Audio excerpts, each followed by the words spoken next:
Back to my channel Tanvi dancing queen. तर आता मी माझ्या गावाला आले आणि गावाचं आता मी हॉटेल बुक केलं आहे. ॲक्च्युली माझ्या आत्तूच्या मुलाचं लग्न आहे म्हणून मी आली आहे. आणि इकडं बघा एवढं मस्त सीन आहे. बघ गाईस किती मस्त सीन आहे. अशा प्रकारे हे हॉटेल इकडे होणार आहे.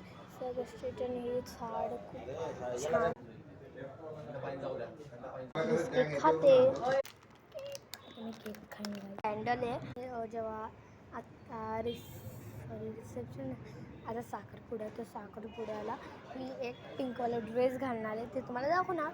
आणि दुसरा माळ आहे, एक पहिला माळ. अरे बापरे लावलं माहीत नाही. किती मस्त इकडचा व्ह्यू. त्या माझं ट्रॅव्हलमध्ये चालवलं. आज साखरपुडा आहे, ते मी आत्ता तुम्हाला दाखवणार नाही, मी ती तुम्हाला नंतर दाखवेन. तर ठीक आहे, तर बाय. हिकर्स अँड करून घेईन आता. हे सगळ्यांशी मिळवेन. बाय.